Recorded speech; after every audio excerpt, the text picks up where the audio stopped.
The wind had teeth that night. It tore across the Montana plain like a living thing, hungry and cruel, and Margaret Finch walked straight into it with her baby dying in her arm. Samuel had stopped crying an hour ago. That was worse than the crying. His tiny body hung limp against her chest, wrapped in 3 layers of cotton that did nothing against the cold. Margaret's boots, 3 sizes too big and stuffed with newspapers, slid on the frost-hardened earth. Each step sent pain shooting through her cracked heels. The skin on her face felt like it had been scraped with a blade. Her lips had split open in 4 places. She couldn't see the town anymore. It had shrunk behind her into the white darkness, left behind like everything else. 7 doors. She had knocked on 7 doors, and 7 times she had heard the same answer. Not here, not tonight, no room. The last woman had looked at Samuel's blue-tinged face and shut the door anyway. Margaret's fingers had gone past pain into numbness when she reached the fence post. She gripped it to stay upright. Samuel's breathing was so shallow she had to press her ear to his mouth to hear it. A thin whistle. In, out, in. Please, she whispered to the darkness. Please, just one more. The house came into view like a trick of the land. A dark shape hunched against a grove of wind-beaten cottonwood trees. Smoke rose from the chimney, thin and steady. She smelled cedar and faint meat fat, and her knees nearly gave out beneath her. One more door, just one.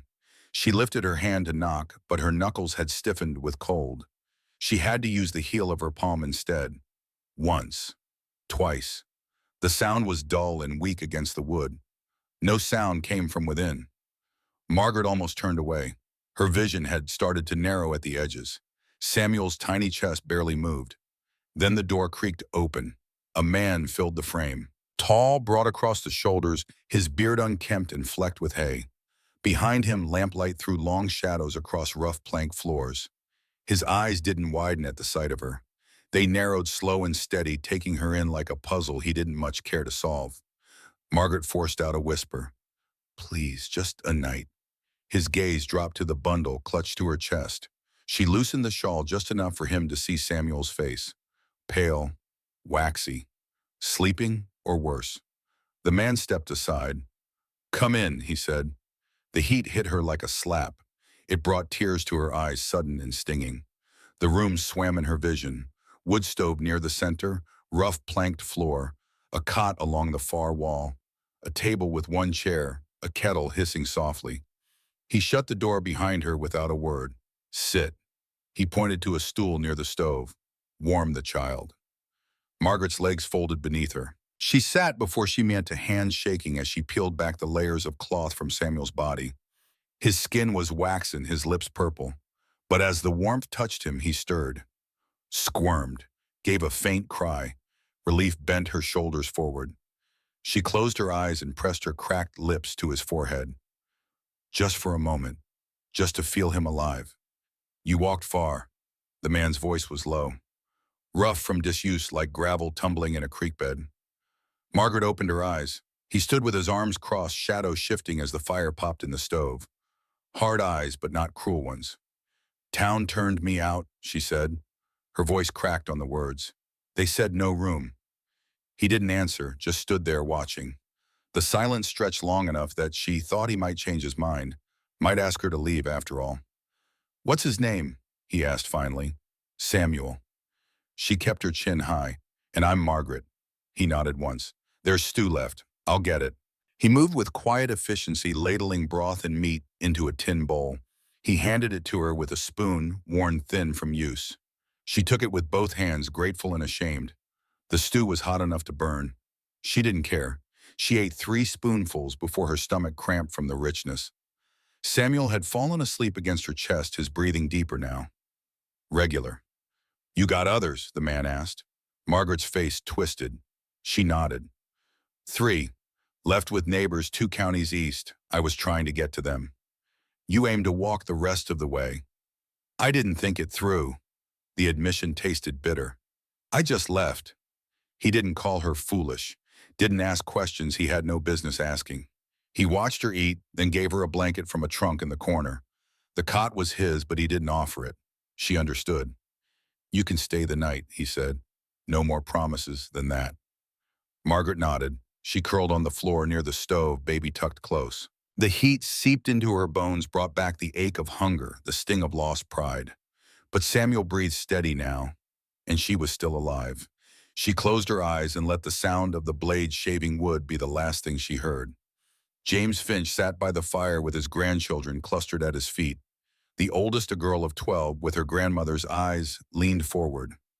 "Grandpa, how did Grandma and Grandpa Webb meet?" James smiled.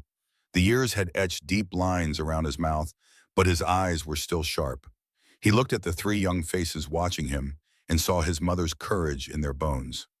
"Well now," he said slowly, "that's a story that starts with the coldest night I ever knew." He settled back in his chair, the leather creaking beneath him. "This is the story of two people who'd sworn never to need anyone again, of how a frozen door opened on the worst night and changed everything that came after. It's the story of my mother's courage, my stepfather's redemption, and the family we built from broken pieces." The children waited, barely breathing. James closed his eyes, remembering. The storm had passed by morning. Snow still clung to the eaves, but the sky had softened to a pale blue. Sunlight slid across the window like a quiet apology. The room smelled of smoke and iron and something faintly sweet. Oats, maybe. Margaret stirred before Samuel dived from the floor. Every joint ached like rusted hinges. The man was already up. She heard the scrape of a chair, the sound of boots on planks, the dull thud of a kettle being moved. He didn't speak when she stood, only motioned toward a tin cup on the table. Steam rose from it. "Coffee," he said. "Sit." Margaret hesitated. The shame of charity burned in her throat. But Samuel was warm and pink and breathing, and that mattered more than pride. She sat. "Thank you," she said, voice low. He nodded once and sat across from her, elbows on the table, hands around his own cup. For a long minute there was only the sound of the wind outside and the fire snapping in the stove. "Baby's warmer," he said. "Color's back." "Yes." Her fingers curled around the cup. The heat felt good against her cracked palms. "Thank you for last night." "You already said that." "I mean it," he shrugged. "No sense letting a woman freeze with a child in her arms." Margaret looked down at her hands. The skin had cracked across two knuckles deep enough to sting when she flexed them. The coffee tasted burnt and bitter, but it woke something in her, something that felt almost like hope. He studied her, not unkindly. "You plan on staying?" "I don't plan much anymore," she said. "Plans haven't been kind to me." He didn't argue, just stood and started pulling on his coat, heavy wool patched at the elbows. "I'll be out in the barn," he said. "You can use the water pump out back if you need." Margaret watched him go, watched the door close behind him. For a moment, she just sat there listening to the echo of her own breath in that quiet house. The silence felt different from the silence of the blizzard. This silence had warmth in it. Weight. She stood, wrapped the blanket tighter around Samuel, and stepped outside. The cold hit her like a warning, sharp and fast, but it wasn't the same as the night before. The air was clearer now. The sky was and blue. The snow glittered like something clean. Her boots sank as she crossed to the pump. She worked the handle, teeth clenched, until water came slow and sputtering. She washed her face in it, gasping at the cold. Then Samuel's face, gentle and quick. Then wiped her hands on her skirt. The barn doors were open. She stepped inside. The smell hit first. Hay and dung and sweat and old wood. The man was pitching straw into a stall. Two horses watched her from the far side, tails flicking. A goat bleated somewhere near the back. "You worked stock before?" he asked, not looking at her. "Yes," she said. She set Samuel in a clean feed sack she'd lined with her shawl, tucking it against the wall where he'd be safe. "My husband ran a team out of Kansas. When he came back from the war, we moved west." She paused. The words felt heavy in her mouth. "He died 2 winters ago, fever." The man paused mid-pitch, leaned on the pitchfork. He looked at her properly then, and she saw something shift in his face. Recognition, maybe, or sympathy worn so thin it barely showed. "You got a name for me yet?" she asked. He blinked. "Margaret." "I meant for you. Most folks call me Webb." She nodded. The formality felt right, safe. Webb turned back to the stall. "You want to earn your keep, you can muck that far stall. Goat'll kick if she don't like you. You'll know soon enough. Margaret didn't hesitate. She picked up the rake by the door, stepped into the stall, and went to work. The goat did kick. Margaret saw it coming, stepped aside, smooth as water, and laughed. A real laugh startled out of her. The goat stared at her with yellow eyes. I've met worse tempered than you, miss, Margaret said. From the other stall, she heard Webb make a sound, almost like a chuckle. Almost. By midday, Margaret's arms burned. Her back ached. Her palms were rubbed raw from the rake handle. But when Webb handed her a tin plate with a biscuit and a strip of salt pork, he didn't look at her like charity.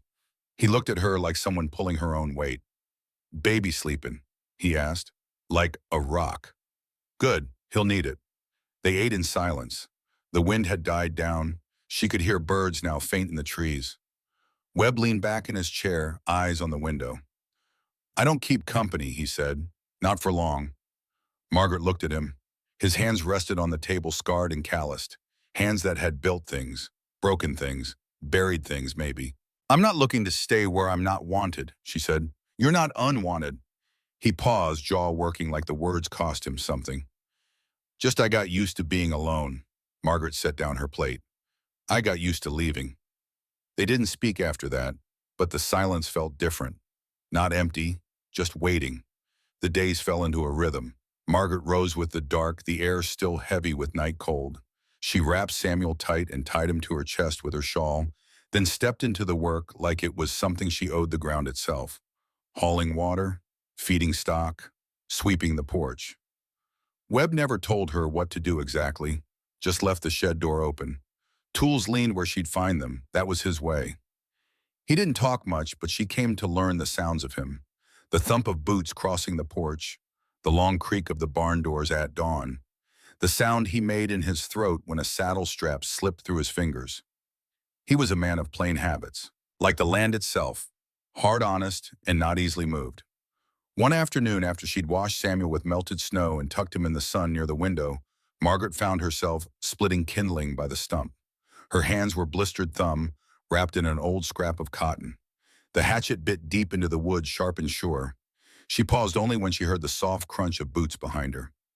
You split like someone taught you, Webb said. I told you, my husband ran teams. When he was gone, I did most everything else. He nodded but didn't leave. Just stood there, arms folded, faces on the edge of the tree line where crows circled. You always this quiet? Margaret asked.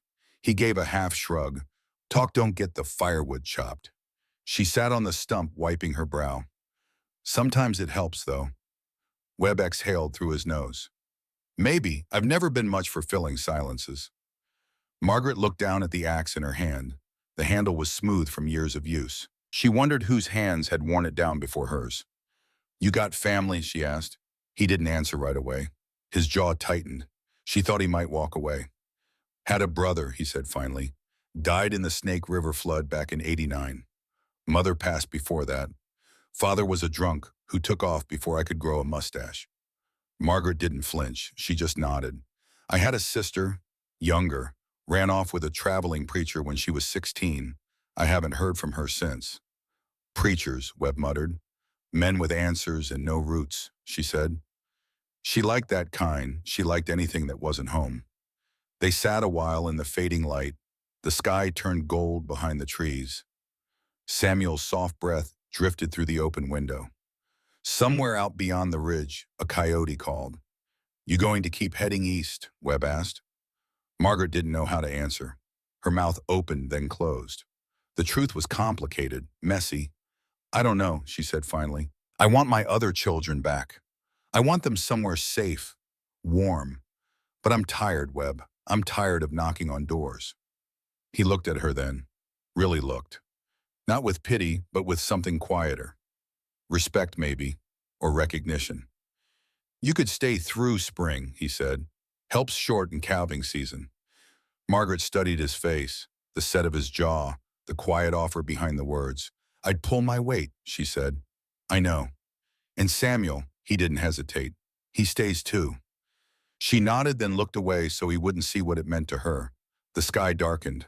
The last light died in the trees. She didn't know then that this man, this silent stranger, would become her last and greatest gamble. That night, after she fed Samuel and tucked him in the cot Webb had finally offered her, Margaret sat by the stove mending one of his shirts. It had torn along the seam, worn thin at the elbow. She worked by lamplight, small even stitches. Her hands remembered the motion. It had been a long time since anyone had asked her to fix something that mattered. Webb sat at the table writing in a small, weather-stained ledger. He didn't say anything, but when she slid the mended shirt onto the table beside him, he looked up and gave a small nod. "Thank you," he said. That was all, but it felt like something more. A week passed, then two.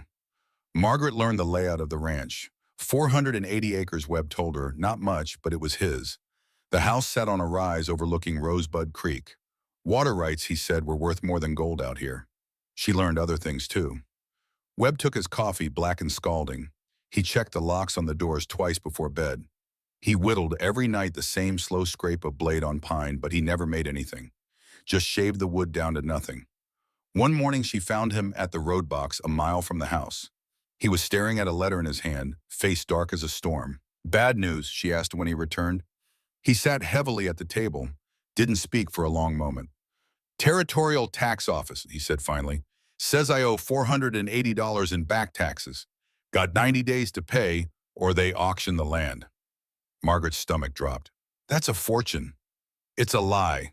His voice was flat, controlled. "I paid taxes in September, but the receipt's gone. Someone took it from my lockbox." "Who would do that?" Webb's jaw tightened. He stared at the letter like it might catch fire. "Cyrus Hadley," he said.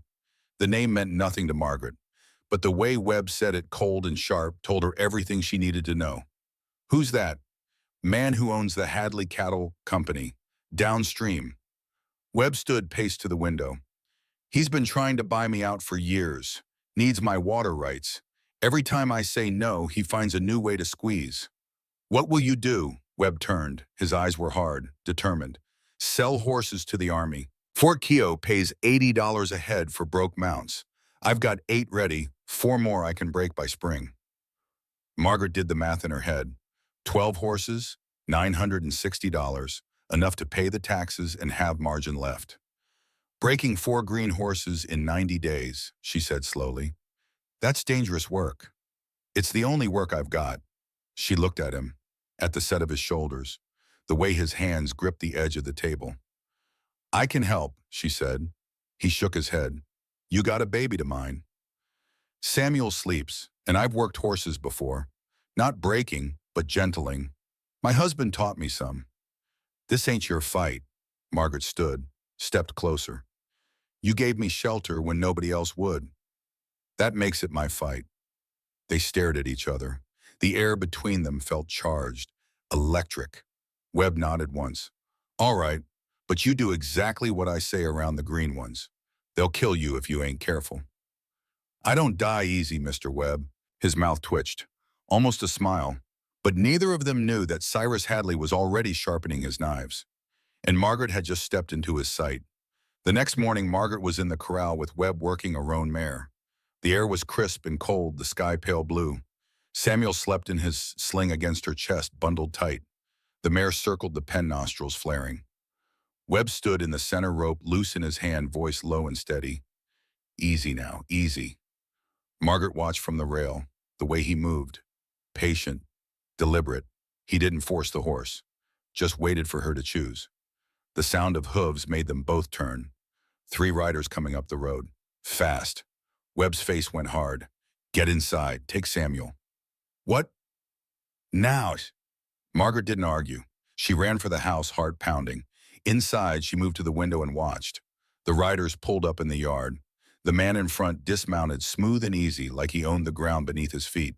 He was older than Webb, 50 maybe, well-dressed in an Eastern suit, clean-shaven, soft hands, cold blue eyes. Behind him, 2 ranch hands sat their horses. One of them, a man with a scar across his throat, kept his hand near his sidearm. "Webb," the man said, voice friendly but false. "Saw smoke. Thought I'd check on you. Nasty storm few nights back." Webb stood with his arms crossed, blocking the path to the house.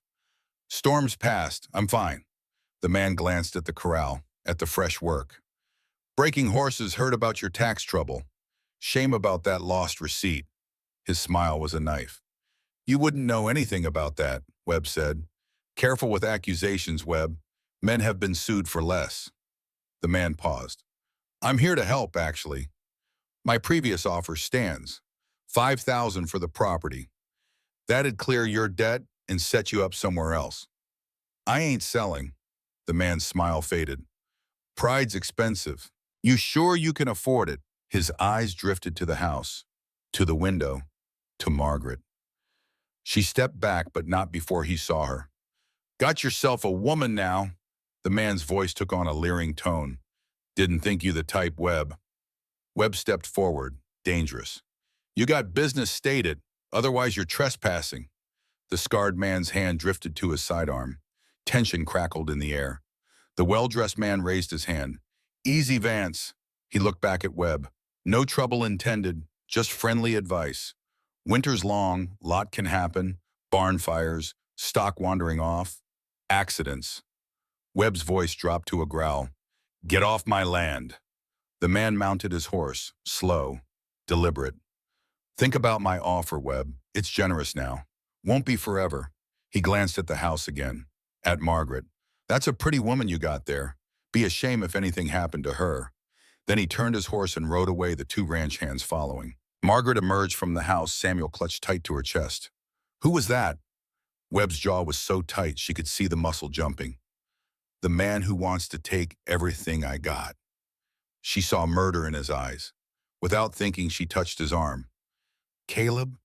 It was the first time she'd used his first name. He flinched at the sound of it, then seemed to relax slightly.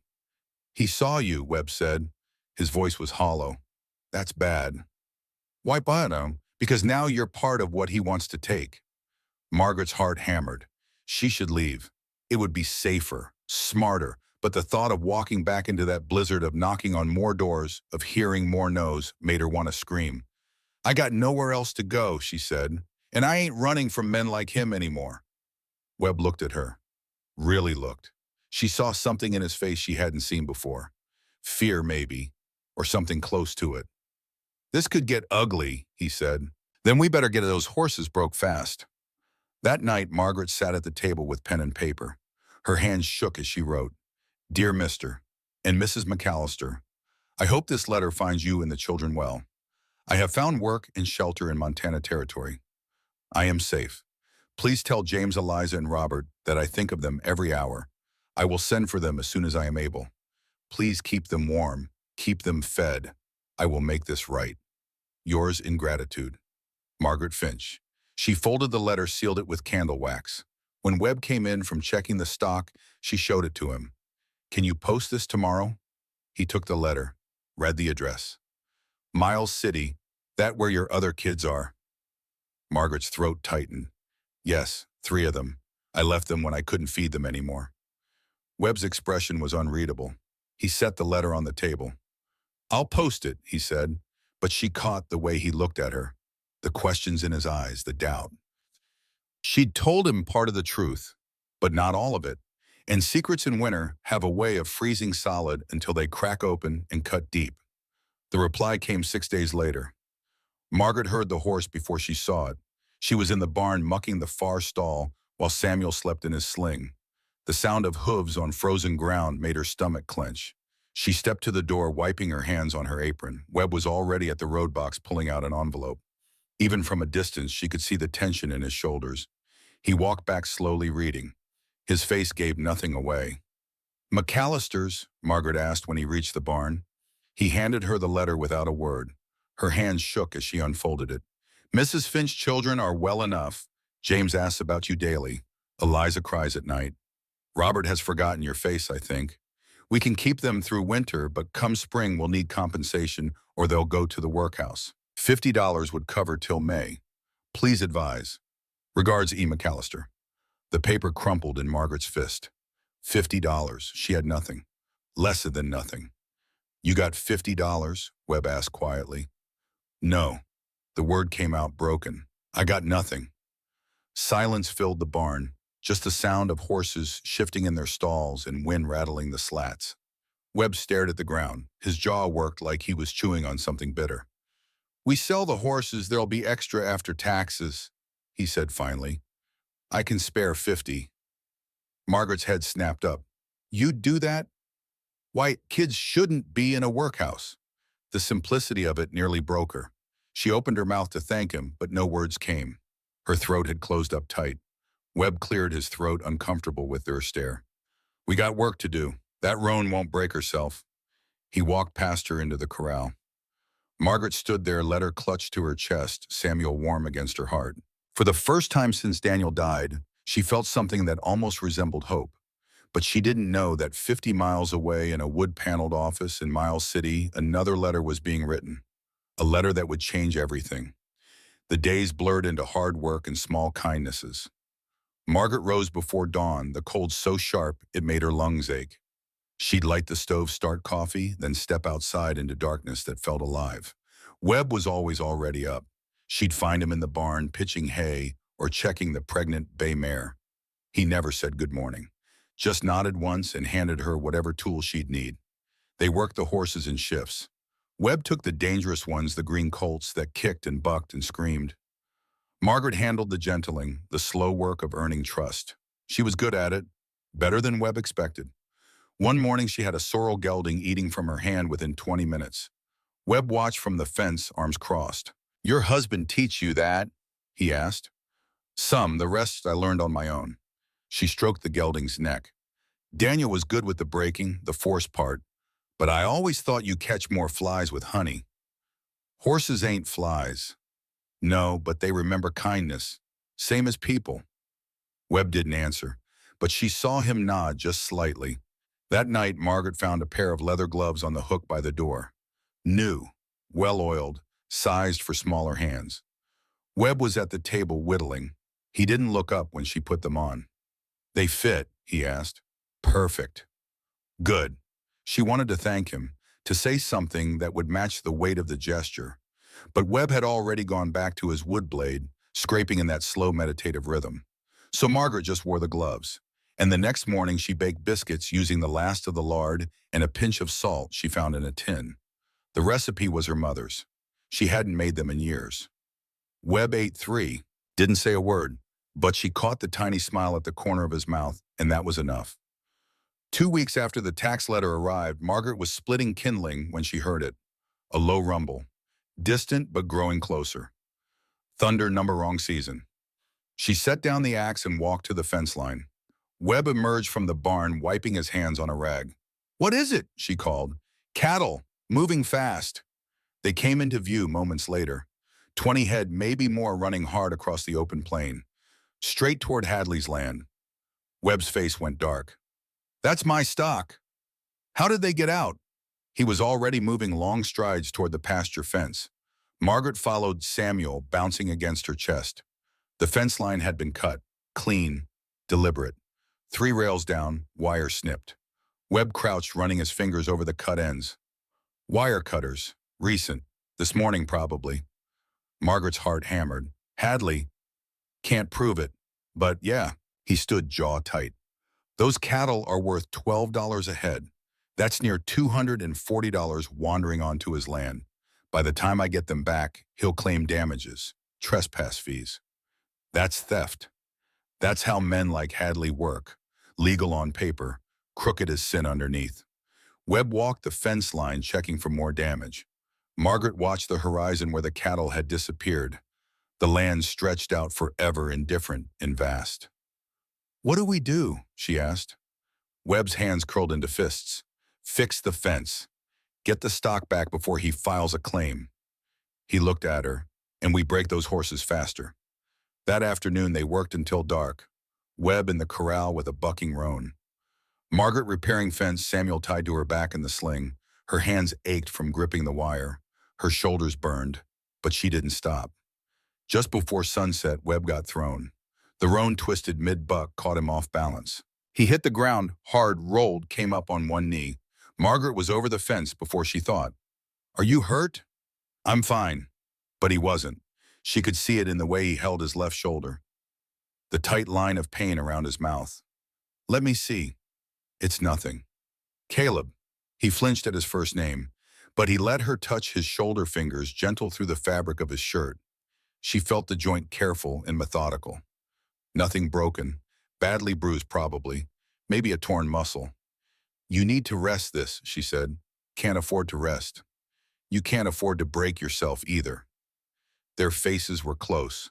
Close enough that she could smell the cedar smoke in his hair, the pine tar soap on his skin. His eyes were gray, she realized. Gray like winter sky before snow. He pulled back first. I'll take it easy tonight. Tomorrow we keep working. Margaret nodded, but as she watched him walk stiffly back to the house, she felt something shift in her chest, something warm and terrifying. The next morning, Webb rode to town for supplies. He was gone 3 hours. When he came back, his face was stone.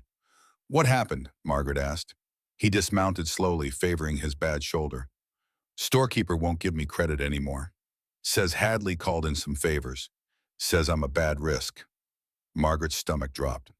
What else? Tried the saloon.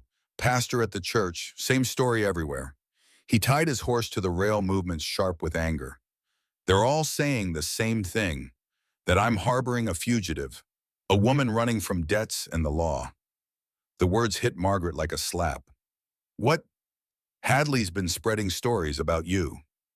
Webb's eyes were hard. Says you abandoned your children, ran out on creditors, that you're using me. Heat flooded Margaret's face, shame and fury mixing until she couldn't tell them apart. That's not true. I didn't abandon them. I left them somewhere safe while I found work. I know. Do you? Webb looked at her, really looked. Yeah, I do. The anger drained out of her, leaving just exhaustion. She sat on the porch step, head in her hands. He's boxing us in, she said quietly, cutting off your support, making people turn against you, all because I'm here. Webb sat beside Boy, not touching, but close. He was coming for me long before you showed up. You're just giving him another angle. I should leave. Where would you go? Margaret had no answer. The silence stretched between them, heavy with things neither could say. Finally, Webb stood. Come on, we got horses to break. That night, Margaret couldn't sleep. Samuel was restless, fussing and squirming. She walked the floor with him, humming softly, trying not to wake Webb. But Webb was awake. She could see him in the dim firelight, sitting at the table, whittling. The blade scraped and scraped, shaving pine into nothing. Can I ask you something? Margaret said quietly. Depends. Why do you whittle every night? Same motion, same wood. You never make anything. The scraping stopped. Webb set down the knife, staring at the piece of wood in his hand. My brother Thomas, he said. He drowned. Snake River flood back in '89. Margaret moved closer, still holding Samuel. I'm sorry. I was supposed to go with him, delivering horses to Idaho, but I was tired. Said I'd catch up next day. He laughed hollow and bitter. Next day he was dead. Found him 3 days later, still holding a letter he was going to give his girl. That wasn't your fault. Webb's hands tightened on the wood. My mother thought it was. She stopped talking to me after. Just looked at me like I'd killed him myself. 6 months later, she was gone too. Gave up, died of nothing but grief. Margaret sat across from him. Samuel had fallen asleep against her shoulder. So you decided nobody gets close enough to blame you again, she said softly. Webb looked at her sharply. You got me figured out. No, I got me figured out. I'm doing the same thing. He studied her face, waiting. Margaret took a breath. Daniel, my husband, he got sick with typhoid fever. Burned up from the inside. Took him 3 weeks to die. At the end, he didn't even know me. Looked right through me like I was a stranger. Her voice cracked. She pushed through it. After he was gone, the creditors came. There was a man, Albert Shelby. He'd bought up all Daniel's debts. Store credit medicine supplies. $340 total. I didn't have it. Didn't have anything. Webb leaned forward slightly, listening. Shelby said he'd take it out in trade. My labor. The children's labor. Margaret's hands shook. He said kids could work off debt as bondservants. Legal, he said. Territorial court would back him. Jesus. I had 4 children and $40 to my name, so I made a choice. Left James, Eliza, and Robert with the McAllisters. People Daniel knew. Good people. Told them I was going to my sister in Helena, that I'd send money. She met Webb's eyes. I lied. I had no sister, no plan, no destination. I just ran. Took Samuel and ran because I couldn't let Shelby take all of them. The confession hung in the air between them. Margaret waited for judgment, for Webb to tell her she was a coward, a bad mother. Instead, he just nodded slowly. "Why tell me this?" he asked. "Because you shared your ghosts. Seems only fair you know mine." Webb picked up the wood again, turned it in his hands. "You did what you had to," he said. "Any mother would." Would they? The good ones would. Something in Margaret's chest loosened. Not forgiveness. She didn't deserve that. But maybe understanding. Maybe that was enough. 3 days later, the pregnant bay mare went into labor. Margaret heard the distress from the house, a low, awful sound. She grabbed her shawl and ran to the barn, Samuel clutched to her chest. Webb was already there, lantern held high. The mare was downsides heaving. Something was wrong. Margaret could see it in the angle of the mare's body, the way she thrashed. "Foal's breech," Webb said. His face was tight with worry. "I need to get Doc Harrison from town." No time. Margaret was already moving, setting Samuel in a safe corner. "I can do this." Webb stared at her. "You can't." "My father was an apothecary assistant. I learned animal medicine from him. I've delivered 6 human babies, probably 20 foals." She was already rolling up her sleeves. "Get me hot water and clean rags, now." Webb didn't argue. He ran. Margaret knelt beside the mare, running her hands over the distended belly. She could feel the foal inside positioned all wrong. Back legs first instead of front. If it stayed that way, both mother and baby would die. Webb returned with a bucket of steaming water and an armful of rags. Margaret scrubbed her hands and arms up to the elbows. "Hold the lantern," she said, "and talk to her. Keep her calm." Webb positioned himself at the mare's head, one hand on her neck, voice low and steady. "Easy, girl. Easy now. We got you." Margaret reached inside. The mare screamed, tried to kick. Webb held her down, muscles straining. Margaret's fingers found the foal's back legs. She worked carefully, feeling for the position. There. She could turn it if she was gentle, if she was quick. "Come on, baby," she whispered. "Work with me." She pushed one leg, then the other, shifting the foal's weight. The mare bucked. Margaret gritted her teeth and kept going. Time stretched. Seconds felt like hours. Margaret's arms ached. Her back screamed, then she felt it. The shift, the foal turning. "Got it," she breathed. She pulled her arms out, blood and fluid coating her skin. The mare pushed. Once. Twice. The foal slid out in a rush, back legs first, but controlled now, safe. Margaret cleared the foal's airway with her fingers, wiped its nose and mouth. For a terrible moment, nothing. Then the foal gasped, coughed, breathed. The mare turned her head, nickering softly. Started licking her, baby clean. Margaret sat back on her heels, exhausted, shaking. Webb stared at her like he'd never seen her before. "I'll be damned," he said. Margaret laughed. Couldn't help it. The sound came out high and breathless. "Told you I don't die easy." Webb set down the lantern, moved to her side. "Where'd you really learn that?" "Boston. My father worked for an apothecary who treated animals too. Horses mostly for the carriage trade. I used to watch. Then he let me help." She looked at her bloody hands. "I was good at it, better than my brothers." "Why didn't you say something before?" "Would you have believed me?" Webb was quiet for a moment. Then, "Yeah, I think I would." He helped her stand. Their hands touched slick with blood and birth fluid. Neither pulled away. "Thank you," Webb said. "That mare's worth more than the rest of my stock combined. You saved her. Saved the foal, too." Margaret looked up at him, at the honest gratitude in his face. The respect. "We're even then," she said. "You saved me. I saved your horse." "I don't think it works that way." "Why not?" Webb's thumb brushed across her knuckles, just once, gentle. "Because I didn't save you to get something back." The barn felt suddenly smaller, warmer.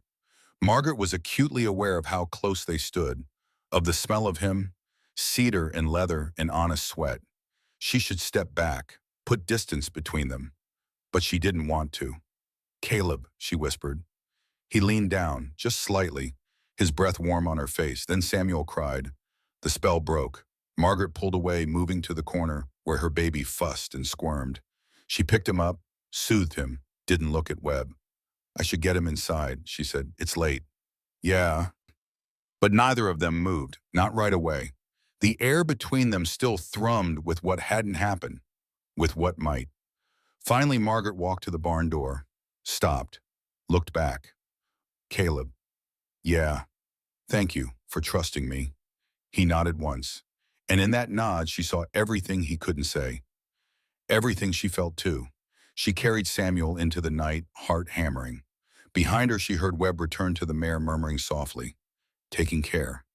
That night she didn't sleep, just lay in the cot listening to Samuel breathe, listening to the wind outside, trying not to think about how Webb's hand had felt on hers, how his eyes had looked in the lamplight, trying not to want what she couldn't have. The next morning a rider came. Margaret was hanging wash when she saw him, a man on a gray horse riding slow and official, star on his chest, sheriff. Her blood turned to ice. Webb, she called. He emerged from the barn, saw the rider, and went very still. The sheriff dismounted in the yard. He was older, maybe 60, with a grizzled beard and tired eyes. Tom, Webb said carefully. What brings you out, Webb?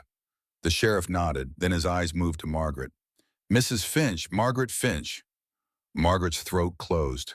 She couldn't speak, couldn't move. Yes, she managed finally. The sheriff pulled a folded paper from his coat. Got a wire from Wyoming Territory, from a Mr. Albert Shelby creditor. Claims you fled debt and kidnapped your own child. There's a warrant. The world tilted. Margaret grabbed the fence post to stay upright. Webb stepped between them. That's horseshit, Tom. She didn't kidnap her own baby. Law says if she owes debt, child can be claimed as collateral till it's paid. Wyoming Territorial Court agrees. The sheriff looked genuinely sorry. I got to take you back, ma'am, you and the baby, unless the debt's paid in full. How did he find me? Margaret's voice came out broken. Your letter to Miles City. Post office flagged it, forwarded to authorities. Shelby's been tracking you since you left. Of course, the letter. Her one attempt to reach her children, and it had led her hunter right to her door. Webb's hands clenched into fists. How long do we have? The sheriff shifted his weight. Wire says Shelby's coming himself, week maybe two. I can't ignore a warrant, Webb. You know that. I know. After the sheriff left, Margaret started packing. She moved like a sleepwalker, folding the few things she owned. Samuel's blankets, the spare dress, the mended shirt she'd fixed for Webb. What are you doing? Webb stood in the doorway. I won't bring this down on you. Her hands shook as she tied her bundle. You've got enough trouble with Hadley. You don't need mine too. Stop. You don't understand. Shelby will take Samuel, put him with strangers while I work off the debt. And it'll take years, Caleb. Years of my labor to pay $340. By the time I'm free, my children won't even know me. Her voice broke on the last word. She pressed her fist to her mouth, trying to hold back the sob. Webb crossed the room in 2 strides, grabbed her shoulders, not rough but firm. Look at me. She did. His eyes were gray and fierce. You ran because you had to, he said. You did what any mother would do. You survived. I lied to you. You told me what you could when you could. There's a difference when watch home. His grip tightened. We'll figure this out. How I don't have $340, even if we sell the horses. Then we sell more, or we fight this in court, or he stopped, thinking, there's no we, Caleb. This is my mess. You're under my roof. That makes it mine too. Margaret stared at him, at the stubborn set of his jaw, the determination in his eyes. Something in her chest cracked open. Why are you doing this? She whispered. Webb's hands moved from her shoulders to her face, rough palms cradling her cheeks. The gesture was so tender it made her want to weep. Because I'm tired of being alone, he said, and because you make this place feel like a home again. It was the most vulnerable thing he'd ever said, the most honest. Margaret leaned into his touch. Let herself have this one moment of weakness, of wanting. I'm afraid, she whispered. Of what? Of this, of letting myself want something again. Everything I've ever wanted has been ripped away. Daniel, my home, my children's faces in the morning. She closed her eyes. I'm afraid I used up all my chances at happiness. Webb's thumb brushed across her cheekbone, catching a tear she hadn't realized had fallen. This broken-down ranch with a half-dead rancher and a creditor on your heels, he said. You think that's happiness? She opened her eyes, met his gaze. I think it could be, if we're brave enough to fight for it. The air between them felt charged, electric. Webb leaned down, and for one perfect moment, Margaret thought he might kiss her. Then Samuel wailed from the cot.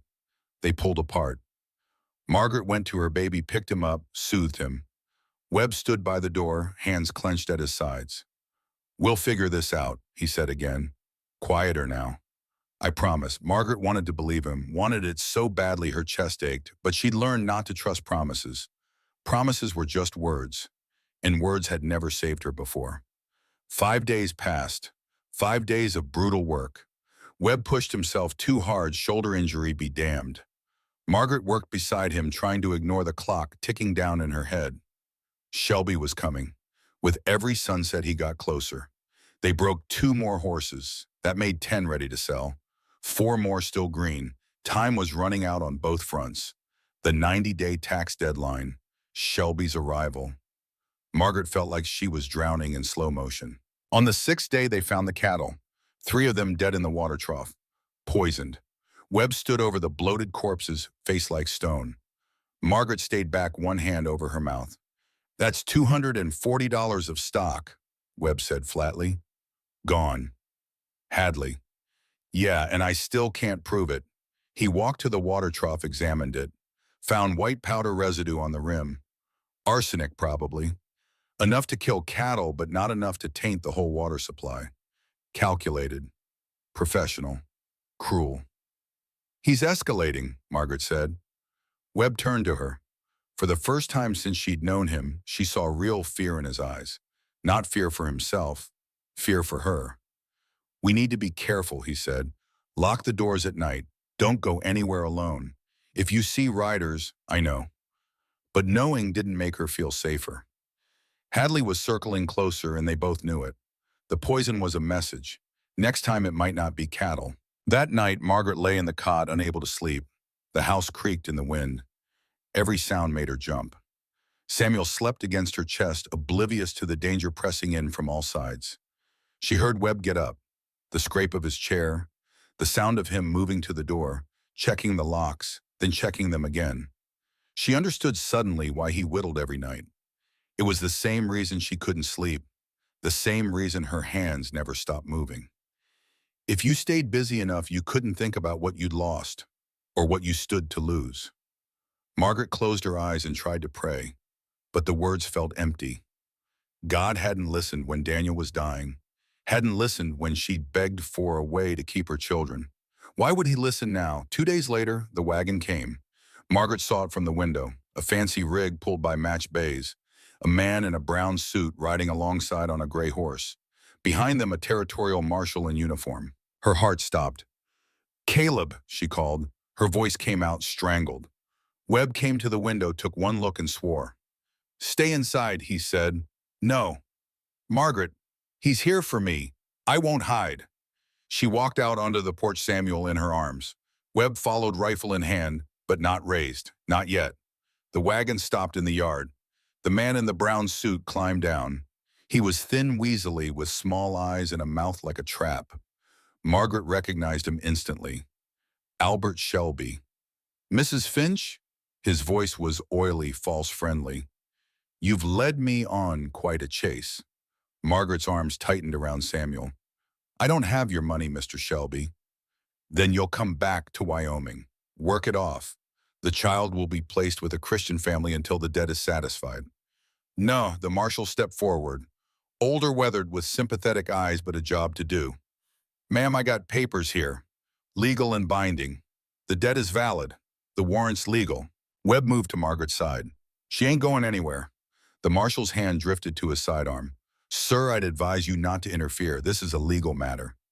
On whose authority? The marshal showed the papers. Wyoming Territorial Court seal. Official as death. Margaret felt the world collapsing. This was it. The end. Shelby had won. Then she heard hoofbeats. They all turned. Another rider coming fast. Well-dressed. Confident. Smiling. Cyrus Hadley. He pulled up beside the wagon, dismounted with theatrical flair, tipped his hat to Margaret like this was a social call. "Gentlemen, Mrs. Finch, Webb." His voice was smooth as silk. "Seems like you're in a bind." Webb's knuckles went white on the rifle. "You brought him here." "I heard about your troubles. Thought I might help mediate." Hadley's smile was a blade. "After all, we're neighbors. We should help each other." "What do you want?" Webb bit out. Hadley spread his hands, the picture of reasonableness. "A solution that benefits everyone. Mrs. Finch owes Mr. Shelby $340. That's a substantial sum, but I'm a generous man." He paused, let the silence build. "I'll pay the debt, in full, clear her obligations." Margaret's stomach turned. "In exchange for what?" Hadley's eyes glittered. "You come work for me, as a housekeeper. Respectable work, good wages. And you, Webb, you sell me this property. $5,000, everyone wins. The debt is paid, the law is satisfied, and you can start fresh somewhere else. And my children," Margaret's voice shook with fury, "the three in Miles City, they'll stay where they are, under my guardianship, of course, to ensure you fulfill your obligations." Hadley's smile widened. "I'm nothing if not thorough." It was a cage, beautiful and legal and absolute. He would own her, her children, everything. Webb raised the rifle. "Get off my land." Hadley laughed. "You wouldn't dare. There's a marshal present. That would be threatening an officer of the court." "You're not an officer. You're a vulture." The marshal stepped between them. "Mr. Webb, I'm warning you. Put down the weapon." Margaret saw it playing out. Webb would shoot, or threaten to. The marshal would arrest him. Hadley would get the land through foreclosure. She'd go back to Wyoming. Her children would disappear into Hadley's control. They'd lose everything. "Wait," Margaret said. Webb looked at her, anguished. "Margaret, no. I'll go." "No. What choice do we have?" She turned to Shelby. "I'll work off the debt. Just let me say goodbye to my children first. Let me see them one last time." Shelby smiled. "Of course, we can arrange a visit before you begin work." Margaret looked at Webb, tried to memorize his face. The gray eyes, the scar, the stubborn set of his jaw. She wanted to say so many things. "Thank you. I'm sorry. I love you." But the words stayed locked in her throat. She started toward the wagon. Webb's voice cracked like a whip. "Marry me." Everyone froze. Margaret turned. "What?" Webb lowered the rifle, walked forward, movements deliberate. "Marry me, right now. By law, your debts become mine. I'll pay Shelby, you stay here, and Hadley gets nothing." Hadley's face went purple. "This is absurd." The marshal raised a hand. "Actually, Montana territory law does transfer spousal debts. If they wed legal, her debt becomes his responsibility." Shelby sputtered. "But she doesn't have the money now." "She will when I sell my horses." Webb didn't take his eyes off Margaret. 30 days, you'll get every cent. And if you default," Shelby's voice was sharp, "then you come after not her, not the children." Margaret stared at him, at this man who barely knew her, who was offering to shoulder her burden, to tie himself to her disaster. "Why would you do that?" she whispered. Webb stepped closer. "If you'll have me." Her vision blurred. This wasn't romance. It was desperation, a legal maneuver born of crisis. But standing there looking at Caleb Webb's scarred, honest face, Margaret saw something else too. A choice, not love maybe, not yet, but something equally rare. Partnership, trust, a man who kept his promises. "Yes," she said. Hadley's face twisted with rage. "This is illegal. You can't." "I can and I will." Webb turned to the marshal. "You got a pastor in your saddlebag?" The marshal almost smiled. "No, sir, but I'm licensed to perform marriages in the territory. If you're serious, deadly serious, then let's make it legal." They stood on the porch, wind cutting through their clothes. The marshal pulled out a small book, flipped to the right page. "Do you, Caleb Webb, take this woman as your lawful wife?" Webb's eyes never left Margaret's face. "I do." "And do you, Margaret Finch, take this man as your lawful husband?" Margaret's hands shook. Samuel whimpered in her arms. She thought of Daniel, of her children in Miles City, of all the doors that had slammed in her face. Then she looked at Caleb, at the man who had opened his door when no one else would. "I do," she whispered. "Then by the power vested in me by Montana territory, I pronounce you man and wife." The marshal closed his book. "God help you both." Webb leaned down, kissed her, brief and chaste and real. His lips were chapped from cold, his hands steady to her when she swayed. When he pulled back, his eyes held a question. "Is this okay?" She nodded, just slightly. The marshal turned to Shelby. "You have 30 days, Mr. Shelby. After that, if the debt's not paid, you can file suit against Mr. Webb. But Mrs. Webb is no longer your concern." Shelby's face was scarlet. "This is a sham marriage, fraudulent." "Looks legal to me." The marshal mounted his horse. "I'd advise you both to honor your word, and I did. Good day." He rode off. Shelby climbed into his wagon, movements jerky with rage. He glared at Margaret. 30 days, he spat. Not 31. Then he was gone. Only Hadley remained. He sat his horse, face cold and calculating. "This changes nothing, Webb," he said quietly. "You still owe taxes. You still need to sell horses. And winter's getting colder. A lot can happen in 30 days. "Is that a threat?" Hadley smiled. "Just an observation. Accidents happen. Fires, injuries, missing stock." His eyes slid to Margaret. "Missing people." Webb raised the rifle again. "Get off my land." Hadley turned his horse. "Congratulations on your marriage. I hope you both enjoy what little time you have left." Then he was gone too, riding into the gathering dusk. Margaret and Webb stood on the porch, newly married, surrounded by enemies. Samuel cried. The wind howled. The sky darkened. "What have we done?" Margaret whispered. Webb lowered the rifle. "Bought us some time. Not much, but some.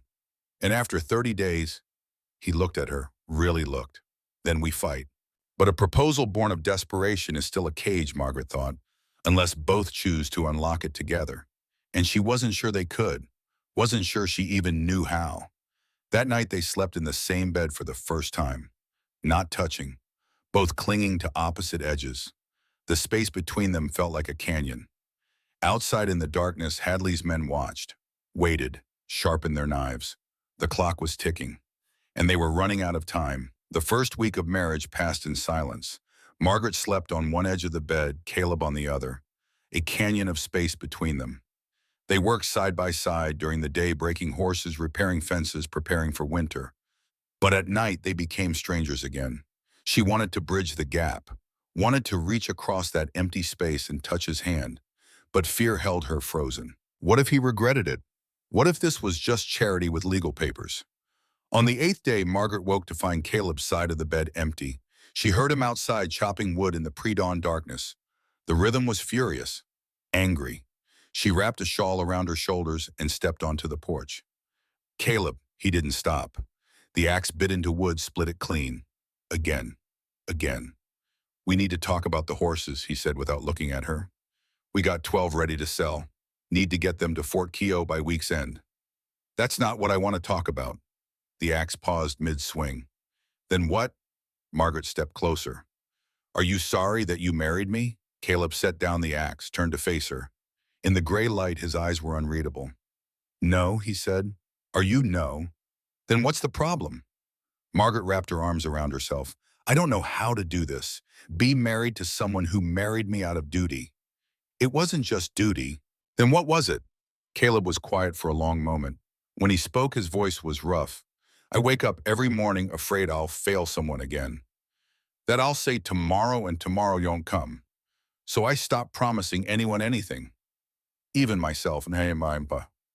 He stepped closer, close enough that she could smell the cedar smoke on his shirt. "But then you showed up," he continued, "and I made you a promise that we'd figure it out, and I meant it." Margaret's throat tightened. "I'm afraid too. Afraid that if I let myself want this, really want it, it'll be ripped away." "Then we're both terrified." Caleb's hand lifted, hesitant, then settled on her shoulder. "But we're terrified together. That's got to count for something." Margaret looked up at him, at this man who had given her everything and asked for nothing. She made a choice. She stepped into his space, rose on her toes, kissed him. It wasn't like the brief peck on the porch when they'd wed. This was real, deep. His hands came up to frame her face gentle despite their calluses. She tasted coffee on his lips, felt the scratch of his beard. When they pulled apart, both were breathing hard. "Well," Caleb said. His voice had gone rough. "That's new." Margaret laughed. Couldn't help it. The sound came out breathless and real. "We're married, Caleb. We're allowed." "I know, just didn't want to presume." She took his hand, laced their fingers together. "I'm choosing this, you, us, not because I have to, because I want to." Caleb's thumb brushed across her knuckles. "Then let's go get our family." They loaded the wagon 3 days later. 12 horses on lead lines, supplies packed tight. The journey to Fort Keogh would take 2 days, then another day to Miles City. 4 days total if the weather held. Margaret dressed Samuel in every warm thing she owned, wrapped him so tight he looked like a bundle of cloth with eyes. Caleb checked the horses one final time, checked the wagon wheels. The supplies, his rifle, he was being thorough. Too thorough. "What's wrong?" Margaret asked. "Hadley's been quiet, too quiet." Caleb scanned the horizon. "I don't trust it. Maybe he's given up." "Men like Hadley don't give up. They just wait for the right moment." Margaret climbed onto the wagon seat. "Then we better move fast." They rode out as the sun crept over the plains. The land stretched endless in every direction, frosted white and barren. Beautiful. Margaret held Samuel close, feeling the wagon sway beneath her. Caleb drove with one hand on the reins, the other near his rifle. His eyes never stopped moving, watching. They made camp that first night in a cottonwood grove. Caleb built a small fire while Margaret fed Samuel. The stars wheeled overhead, cold and distant. "You ever think about what comes after?" Caleb asked. Margaret looked at him across the flames. "After we pay the debt, after everything, when the children are here, when the ranch is safe." She thought about it, really thought. "I don't let myself hope that far ahead anymore." "Why not?" "Because hope hurts when it breaks." Caleb poked at the fire with a stick. "My brother Thomas used to say hoping was like breathing. You can't not do it even when it hurts." Was he right? "I don't know. I stopped breathing deep after he died, just shallow enough to keep going." Margaret shifted closer, not touching, but near. And now, Caleb looked at her. The firelight caught in his eyes, turning them amber. "Now I think maybe I want to breathe again." Samuel stirred against Margaret's chest. She rocked him gently, humming soft. The melody was one her mother used to sing, a lullaby about stars and home and things that last. Caleb listened, didn't speak, just sat there in the darkness, whittling a piece of pine.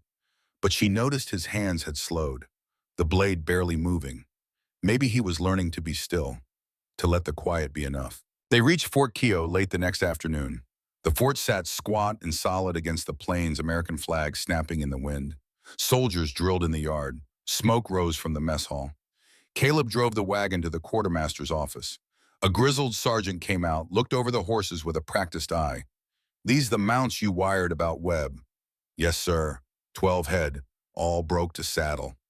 The sergeant walked the line, checking teeth, legs, temperament. He was thorough, professional. Finally, he nodded. "Good stock. I can offer 75 a head." Caleb's jaw tightened. "Wire said 80. That was before I saw them. One's got a slight limp. Another's too green for cavalry work. 75 is fair." 75 times 12 was $900. Not enough. They needed 960 for both debts. Margaret climbed down from the wagon, Samuel on her hip. "Sergeant, may I?" The man looked surprised but nodded. Margaret approached the limping horse, ran her hands down its leg, found the stone caught in the frog of its hoof. She pulled it out with practiced ease. "There, no limp." She moved to the green horse. "And this one's not too green. He's smart, cautious. Those are traits you want in a cavalry mount. A horse that doesn't spook easy, that thinks before he bolts." She demonstrated, putting the horse through its paces. Walk, trot, stand. The gelding performed beautifully. The sergeant watched with raised eyebrows. When she finished, he looked at Caleb. "Your wife knows horses." "She does." The sergeant considered. "All right, 80 a head, but I want her to come back and train my green mounts next spring. That skill's worth paying for." Margaret's heart leaped. "I can do that. They shook on it. $960. Exactly what they needed. As they loaded the money into locked boxes, the sergeant leaned close to Margaret. Word of advice, ma'am. Watch it yourself in Miles City. Cyrus Hadley's got friends there. Sheriff, judge, half the town council. Thank you, Margaret said quietly. They left the fort as sunset painted the sky red and gold. Caleb drove in silence for an hour before he spoke. You didn't tell me you could train horses that well. You never asked. I'm asking now, where'd you learn? Margaret settled Samuel more comfortably. Daniel was good with the breaking, but he was rough, forced the horses to submit. I thought there had to be a better way. So I watched, learned, started doing it myself when he was on the road. You're better than me, Caleb said. Different, not better. No, better. He glanced at her. You got a gift, Margaret. That sergeant saw it. I see it. She felt warmth bloom in her chest, not just from the praise, from the way he said her name, like it mattered, like she mattered. Thank you, she whispered. That night they camped under stars so thick they looked like spilled salt. Margaret lay beside Caleb in the wagon bed, Samuel between them. She felt Caleb's hand find hers in the darkness. Their fingers laced together, held. We're going to make it, he said softly. All of us. Margaret wanted to believe him. For the first time in years, she almost did. They reached Miles City at midday. The town sprawled low and brown, still muddy from spring thaw despite the cold. The streets were rutted, lined with false front buildings. A church bell rang somewhere. Margaret's hands shook as Caleb guided the wagon toward the bank. This was it. The moment that would decide everything.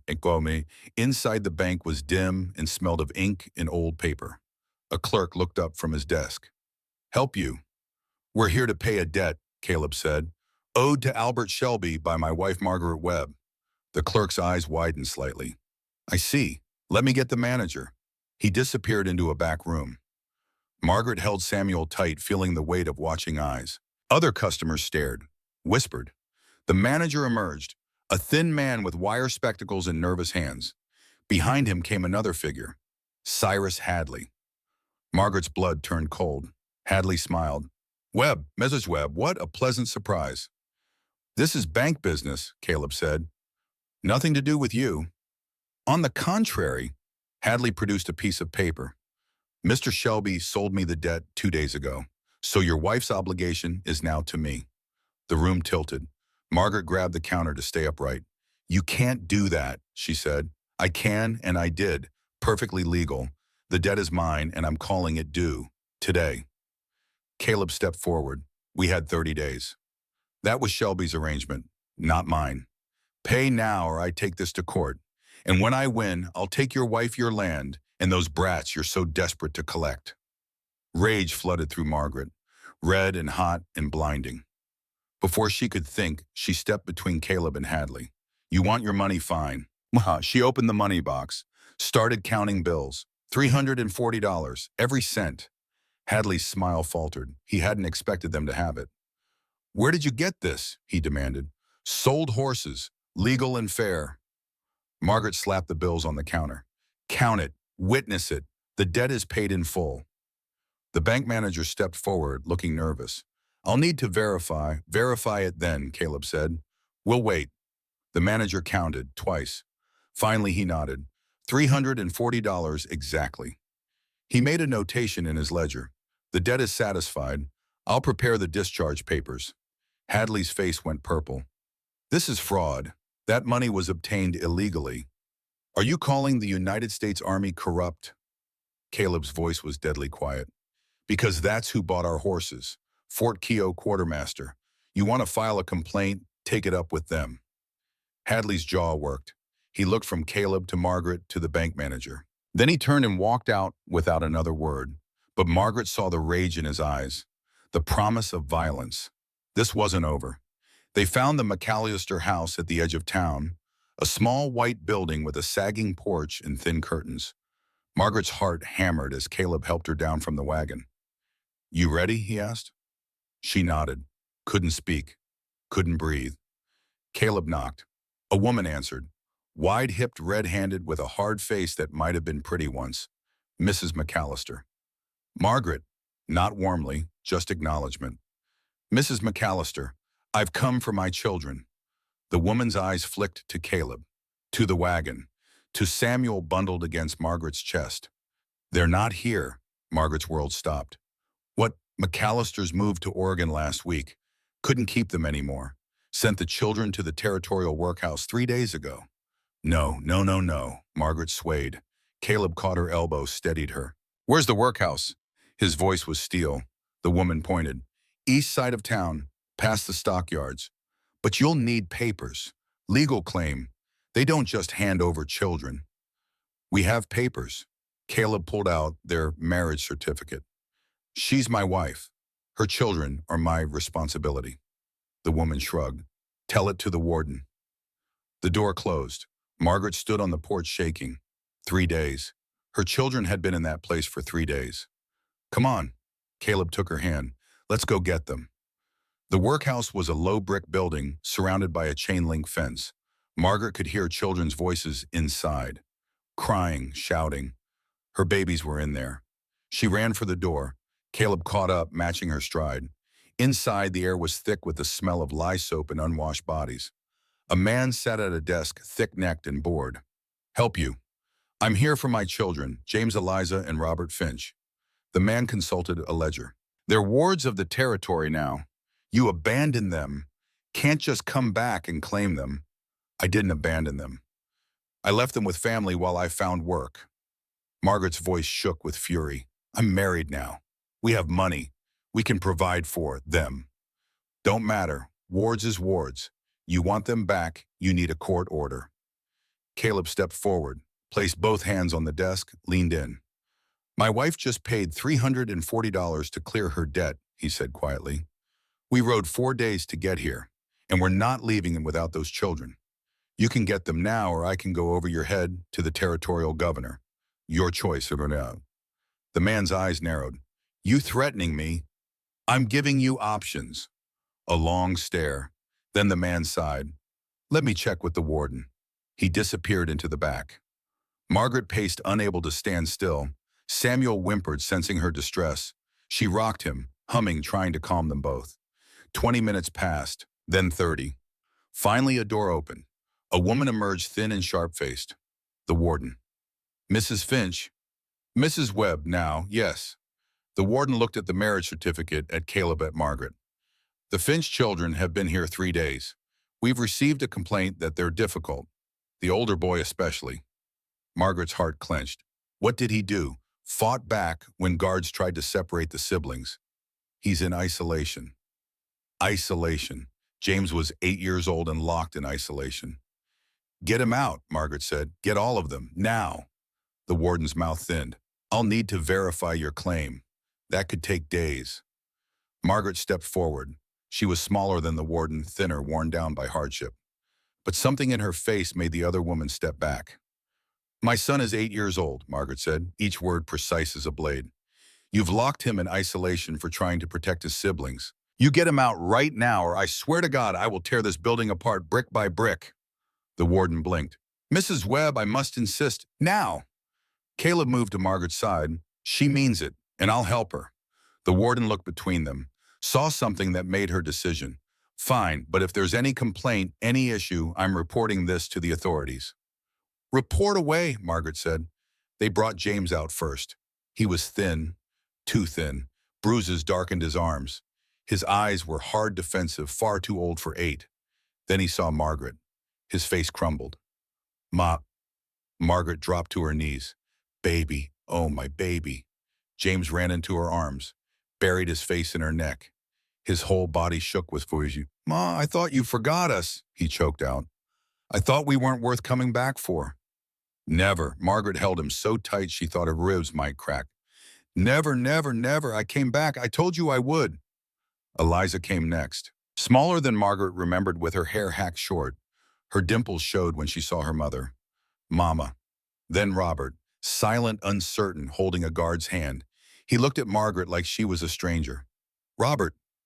Margaret held out her arms. Baby, it's Mama. He took one step, then another. Then he was in her arms too, and she was sobbing, holding all 3 of them, trying to shelter them with her body.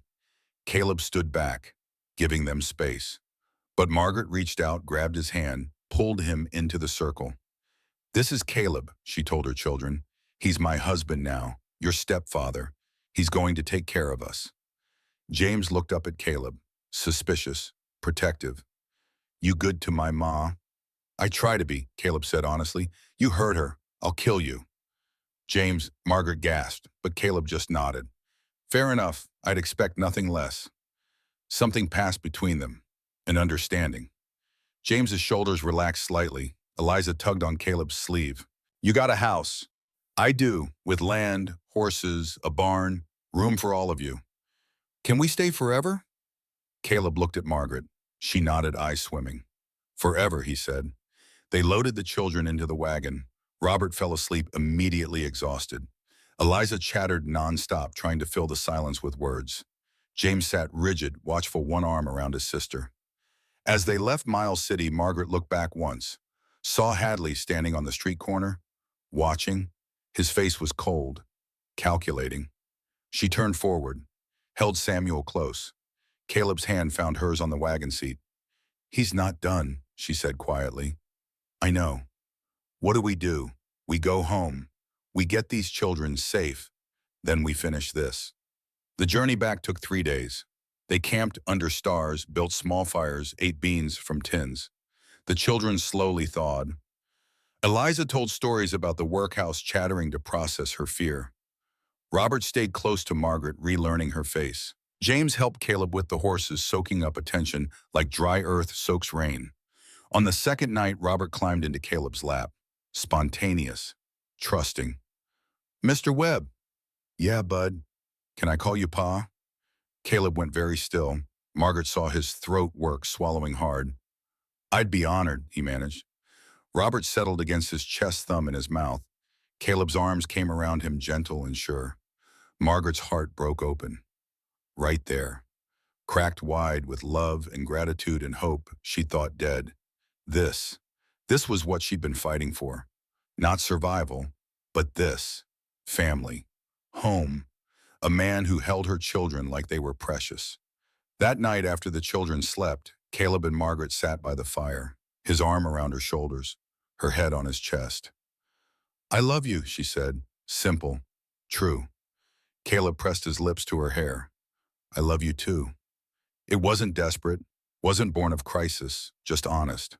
They sat there in the darkness, holding each other, listening to their children breathe. For the first time in years, Margaret felt safe. They arrived home to find the barn on fire. Flames clawed at the sky, orange and hungry.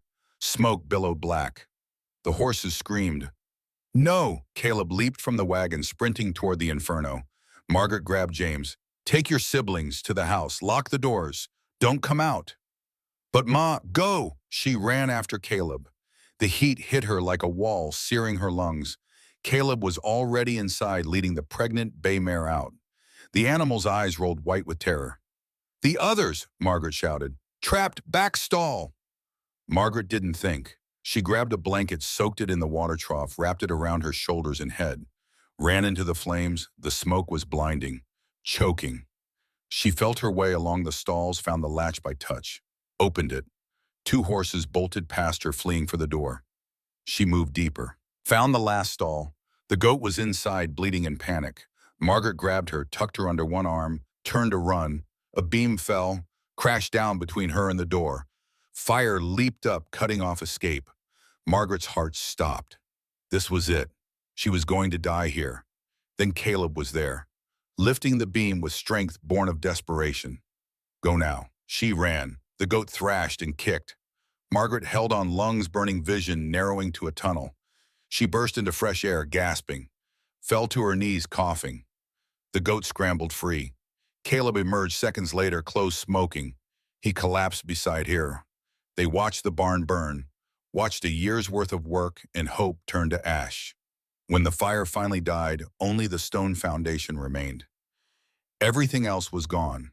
Margaret sat in the dirt, soot-streaked and hollow. Caleb beside her, defeated. This was Hadley's answer.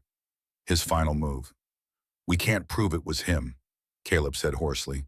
"We don't need to prove it." Margaret's voice was flat. "We already know. Inside the house, the children watched through the window, safe but scared. Margaret thought of James's bruises, Eliza's chopped hair, Robert's silence. Thought of Samuel barely surviving that first frozen night. Thought of every door that had slammed in her face. Something hardened in her chest, crystallized into steel. "No more," she said. Caleb looked at her. "What?" Margaret stood, walked to the house, emerged with Caleb's rifle. "Margaret, I'm done running, done being scared, done letting men like Hadley take everything I love." She checked the rifle muscle memory from Daniel's teaching. "He wants a war, fine. Let's finish this." Caleb stood, took the rifle gently from her hands. "Not like this." "Then how? The way the law should work, the way justice actually looks." He walked to the wagon, pulled out a leather case Margaret hadn't noticed, opened it. Inside were papers, lots of them. "What is that?" she asked. "Every receipt I've ever gotten, every tax payment, every bill of sale." Caleb's smile was grim, including the one from September when I paid my taxes. Found it hidden behind the lockbox. Hadley stole the original but didn't know I'd made a copy. Margaret stared. "You can prove he lied about the taxes." "Better, I can prove he bribed the tax office to lose my payment and issue a false debt. That's fraud, criminal fraud." "Will anyone listen?" "The territorial governor might, if we bring him proof, and if we bring him something else too." "What?" Caleb looked at the burned barn, at the poisoned cattle trough, at the cut fence still visible in the distance. "Witnesses. People Hadley's hurt. If we're not the only ones, if we can show a pattern." He trailed off. "We need to go to Helena, to the capital." "That's a week's journey." "I know." Margaret thought of the children, of the burned barn, of the debt now paid but the threat still looming. "Then we better leave tonight." They rode out at dawn, leaving the children with a neighbor Caleb trusted, an old woman who'd known his mother, who looked at the burned barn and pressed her lips thin but asked no questions. The journey to Helena took 6 days. 6 days of hard riding, cold camps, and growing fear. But they weren't alone. In the first town, they found a rancher Hadley had squeezed out 2 years ago. Stolen water rights through legal manipulation. In the second, a widow whose husband had died in suspicious circumstances after refusing to sell. In the third, a storekeeper Hadley had bankrupted through monopoly practices. By the time they reached Helena, they had 12 affidavits, 12 people willing to testify. The territorial governor was a stern man with white hair and sharp eyes. He listened to their story, read the documents, studied the affidavits. "This is serious," he said finally. "If even half of this is true, Hadley's been running a criminal enterprise for years." "It's all true," Margaret said, "and there's more we can't prove. But you can investigate." The governor nodded. "I'll send marshals, federal ones, not territorial. Men Hadley can't buy." He looked at Caleb. "You understand this will take time, months maybe, and Hadley will know you're behind it." "I know." "He'll come for you, oh?" "Let him." Caleb stood. "We're not running anymore." They left Helena with a promise of justice. Not immediate, not certain, but possible. It was more than they'd had before. They returned home to find Hadley waiting. He sat on their porch, 3 men behind him, Vance Moody and 2 others all armed. Margaret's hand went to the rifle. Caleb touched her arm. "Easy." They dismounted slowly. Caleb kept himself between Margaret and Hadley's men. "Webb, Mrs. Webb." Hadley stood brushing off his pants. "Heard you took a trip to Helena. That was unwise." "Was it? You've made a powerful enemy, but I'm a reasonable man. I'm willing to offer one final deal." "We're not interested." Hadley's smile was cold. "You haven't heard the terms.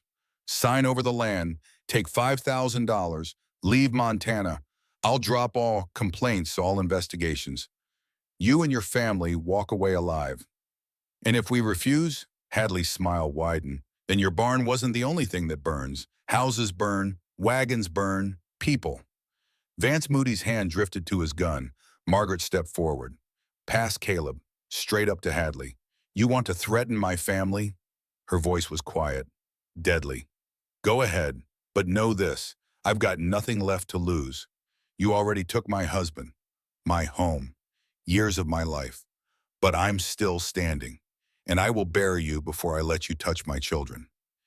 Hadley looked at her, really looked. saw something that made him step back. "You're insane," he said. "No, I'm a mother. There's a difference." The sound of hooves made them all turn. A group of riders approached. 6 men, all armed, all wearing federal marshal badges. The lead marshal dismounted. "Cyrus Hadley." Hadley's face went white. "Yes, you're under arrest for fraud, conspiracy, arson, and attempted murder. You have the right to remain silent." The arrest was quick, efficient. Hadley sputtered, threatened, promised lawsuits. His men scattered Vance Moody, disappearing into the plains. As they led Hadley away in irons, he looked back at Margaret and Caleb. "This isn't over," he spat. "Yes," Margaret said softly, "it is." They watched until the marshals were out of sight. Then Margaret's knees gave out. She sat hard on the porch steps, shaking. Caleb sat beside her, pulled her close. "It's over," he said. "He's gone. We're safe." Margaret buried her face in his shoulder and wept, not from fear, from relief, from the weight of years finally lifting. They sat there as the sun set, holding each other, learning to breathe again. Spring 1888. The barn raising happened on a Saturday. The whole community turned out. Men who'd shunned Caleb months ago now swung hammers beside him. Women who'd spread Hadley's rumors now brought pies and coffee. Margaret watched from the house, Samuel on her hip. The new barn rose timber by timber, built by hands that knew the value of second chances. The pastor approached, hat in hand. "Mrs. Webb, I owe you an apology." "For what?" "For listening to lies, for turning my back when you needed help." His face was lined with shame. "I'm sorry." Margaret looked at him, at the genuine regret in his eyes. "We all make mistakes. The question is what we do after." "Can you forgive me?" She thought about it, really thought, then nodded. "I can."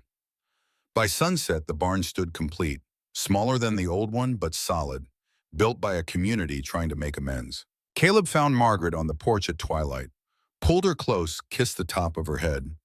"We did it," he said. "We did." Inside, the children laughed. James was teaching Eliza to play cards. Robert was building towers from wooden blocks. Samuel gurgled in his cradle. Home. This was home. Fall 1895. Margaret stood at the stove stirring stew. Through the window, she watched Caleb work with James in the corral. Her oldest was 16 now, tall and strong, with his father's dark eyes and her stubborn chin. "Ma!" Eliza burst through the door, flower in her hair. "The bread's rising." "Good. Check it in 20 minutes." Eliza danced away. At 14, she was all energy and joy. The darkness of the workhouse finally faded. Robert came in next, quieter. 21 now, studying veterinary medicine by correspondence. He'd found his calling in healing the same way Margaret had. "Got a letter from the university," he said. "They accepted me." Margaret's hand stilled. "Robert, that's wonderful." He smiled, rare but genuine. "Couldn't have done it without you teaching me, Ma." Samuel, now 8, barreled in with a skinned knee. Margaret patched him up, patient and practiced. That night, the family ate together. All of them crowded around the table Caleb had built, talking, laughing, passing bowls. Caleb caught Margaret's eye across the table. Smiled. She smiled back. This was everything they'd fought for. After dinner, they walked out to the porch. The ranch had grown to 800 acres now, 300 head of cattle, 40 horses, a thriving operation. "You ever regret it?" Margaret asked. "Opening that door?" Caleb pulled her close. "Every day." She looked up, startled. He grinned. "I regret that I almost didn't, that I almost let you freeze rather than risk my heart." Margaret laughed. "You're getting better at words." "I had a good teacher." They stood there as stars emerged one by one. Somewhere in the distance, a coyote called. The wind was warm for once, carrying the smell of grass and growing things. Winter 1905. The first grandchild arrived on a Tuesday. James's wife, a strong woman named Sarah, who reminded Margaret of herself, labored for 12 hours. Margaret delivered the baby herself, hands steady with decades of practice. A girl, pink and perfect and howling. James held his daughter with trembling hands. "What do we name her?" Sarah looked at Margaret. "Margaret, if that's all right." Margaret's eyes burned. "I'd be honored." Caleb stood in the doorway, 62 now, but still strong, still steady. He looked at the baby and smiled. "A Another generation, he said softly. By 1905, there were 4 grandchildren. The ranch was a small empire. James ran the horse operation. Eliza had married and moved to town where she taught school. Robert practiced veterinary medicine across 3 counties. Samuel, at 18, wanted to be a rancher like Caleb. The house had been added onto twice, big enough for everyone. For Sunday dinners that went on for hours. For Christmas mornings with children shrieking and presents scattered. For life, messy and loud and beautiful. Spring 1915. Caleb died on a Tuesday morning. Pneumonia. It came fast and hard, drowning him from the inside. Margaret sat beside his bed, holding his hand, watching him struggle for breath. "Hey," she whispered, "I'm here." His eyes opened, gray as winter sky, still sharp despite the fever. "Margaret," her name was a rasp, "don't talk. Save your strength." No strength left. He smiled, weak but real. "I'd choose you again. You know that." Tears streamed down her face. "I know. Every day, every morning, I'd choose you." "I'd choose you too." He squeezed her hand, once. Then his grip loosened, his chest stilled. Margaret sat there holding him as the sun rose, as their children and grandchildren gathered, as the community that had rejected them both now came to mourn. They buried him on the hill overlooking Rosebud Creek. The grave marker was simple: Caleb Webb, 1853 to 1915. He opened the door, winter, 1919. "And that," James said softly, "is how Grandma and Grandpa Webb met." The children sat in silence, eyes wide. The oldest granddaughter, 12-year-old Margaret, wiped her eyes. "What happened to Grandma?" she asked. James stood slowly, walked to the window. "Come see." They followed him, 3 children in nightgowns. Outside, snow fell soft and steady, and there on the porch sat Margaret Webb, 87 years old, wrapped in quilts, white hair in a long braid, face lined with every year, every sorrow, every joy. She rocked gently, watching the snow, singing the same lullaby she'd sung to infant Samuel in a frozen barn 32 years ago. Young Margaret pressed her hand to the window. "She's still here." "She is," James's voice was thick. "And she'll stay as long as she chooses. She's earned that right." On the porch, old Margaret looked up, straight at them. Her eyes were still sharp, still knowing. She smiled. Inside, the children waved. She waved back. "Come on," James said. "Let her be. She's just watching the snow." But Margaret wasn't just watching snow. She was remembering. A frozen door, a desperate night, a man who'd opened his heart when everyone else had closed theirs. She was remembering love born of crisis that became love by choice, every single day. She was remembering home. Behind her, the door stood open. The same door, repainted a dozen times, but still solid, still welcoming. 7 great-grandchildren lived on this land now. The ranch sprawled across 2,000 acres. The Webb name was known across Montana for honest horses and fair dealing. All because one man had opened a door, and one woman had been brave enough to walk through. Margaret pulled the quilt tighter, still smiling. The snow fell, the wind sang, and she was home. She closed her eyes, and in the darkness behind her lids, she saw him. Caleb. Young again, strong again, standing in the barn with lamplight catching in his eyes. Waiting. "Soon," she whispered to the wind. "Soon." But not yet. Not while her family still needed her. Not while the land still called. The door stood open behind her. Winter wind blew through. But Margaret Webb wasn't cold. She'd learned long ago that home isn't a place. It's the people who open the door and the courage to walk through it.